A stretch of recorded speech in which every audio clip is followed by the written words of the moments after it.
Hi, everybody. I'm Reverend John Putniano with the Church of the Third Eye. I would like to take a second just to thank you for tuning in to our new YouTube channel. This is the first episode, and it's entitled "The World Is an Illusion." Now, before we get started, let's discuss a little bit about who we are.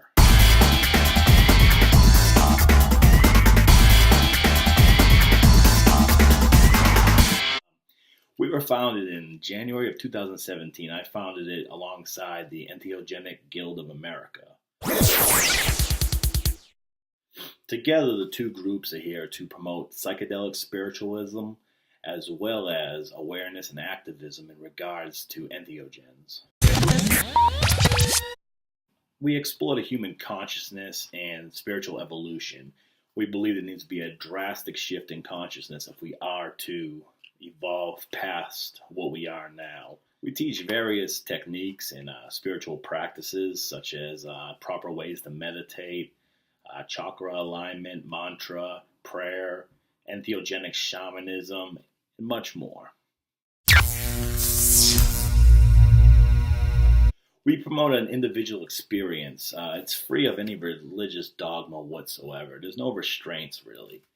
There's a few basic laws and principles we follow, but for the most part, there's no right or wrong. No one's going to tell you you're wrong for what you believe in this church. How many churches really do that? Not many. Now, our topics we're going to discuss today is a topic of quantum mechanics, consciousness as an energy. How do we verify the world around us is even real? And the collective unconsciousness. Starting off with quantum mechanics, what is it? Well, it's a field of science that deals with mathematical descriptions of motion and interaction of subatomic molecules. A startling revelation is that all physical matter is in fact physical. Take a second, let that sink in. You, me, this computer you're watching this on, this table, this lamp, everything around us, we perceive as being physical. Well, in fact, it is not. It's not physical at all. And if your mind's not blown now, just keep listening.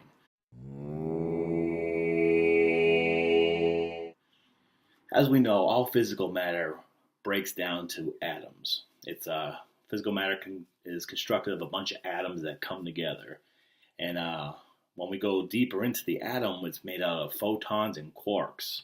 Down even further, zoom in, we find vortices. And a vortice is like a little tornado or a twister. And it's just energy. That's it. Energy. That means at the smallest molecular level, all physical matter is just energy. Now, that means that all physical existence is energy and is condensed to a slow vibration emitting a unique signature. So no physical matter equals no physical world. This all around us, it's just energy. So it's all an illusion. We've all heard that saying before, life is an illusion. Well, it really is. I mean, there is nothing here that's physical. We think it is. The universe is less of a machine, but more of a mental thought, which is in contrast to what we have been taught before in the past.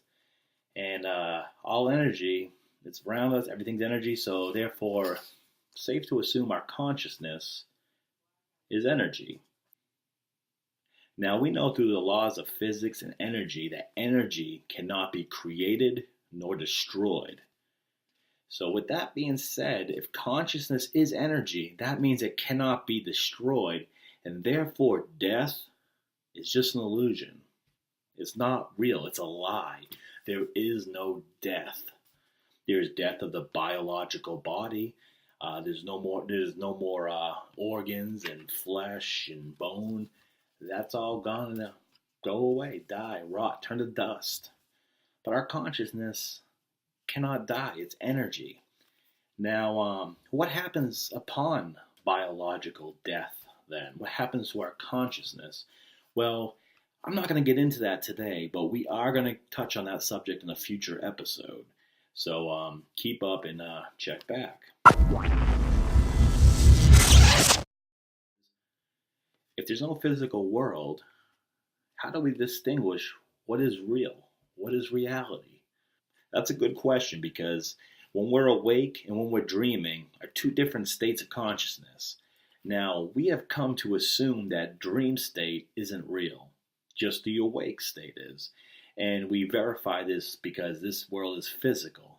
Well, as I just said, it's not physical. So now the line starts to blur between what's real and what's not.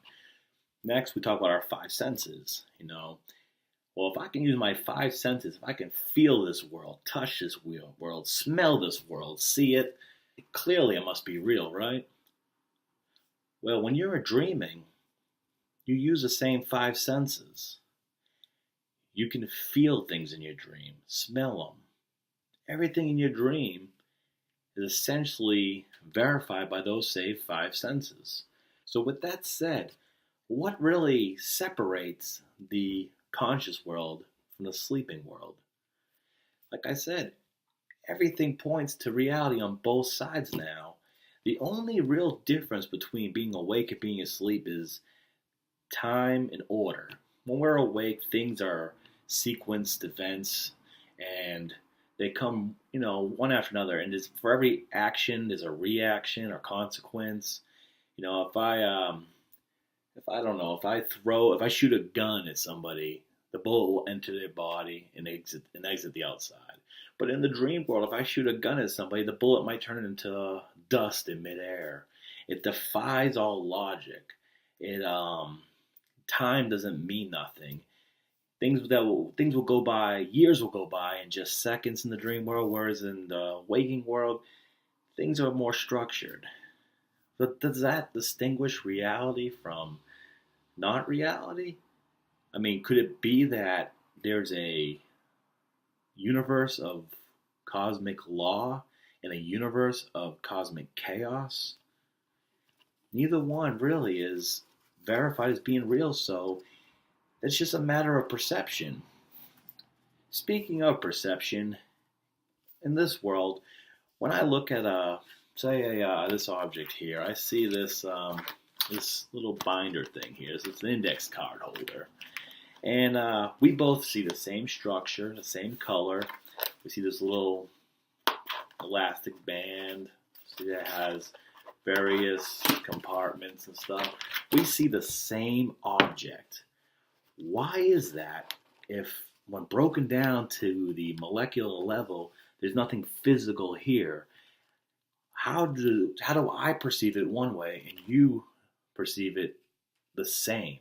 Shouldn't it be subjective and we each see a different object, essentially, since energy has no color, texture, and so on?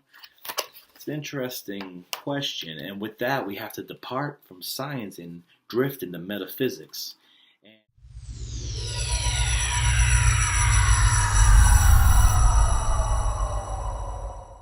Now, the collective unconscious is an interesting subject.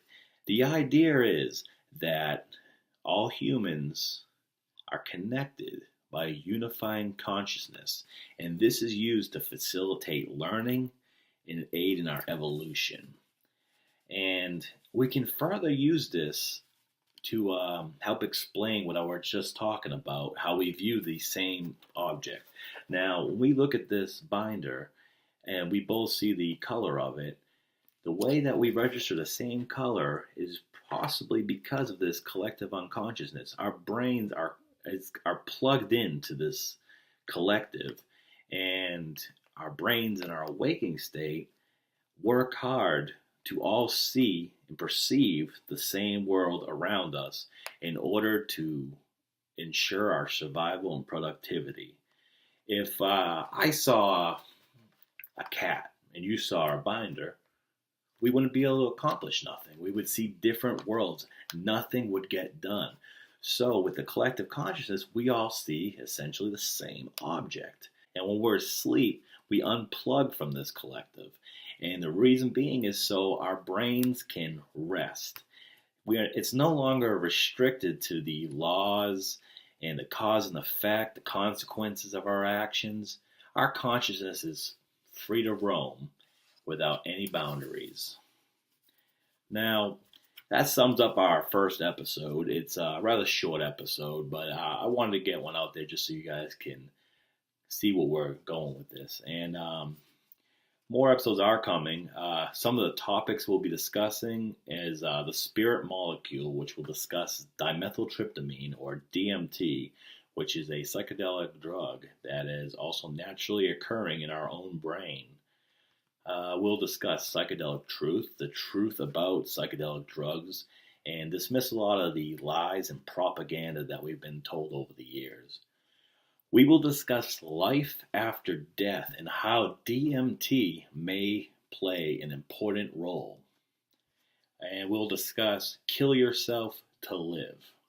I don't mean commit suicide. I'm talking about killing your ego and discovering your true self. And there'll be much more than that. Well, for now, visit our website, www.entheogenicguild.tk. You'll see it right on the screen here. And also check out, soon coming is my first book on this subject matter. It's called Prying Open Your Third Eye.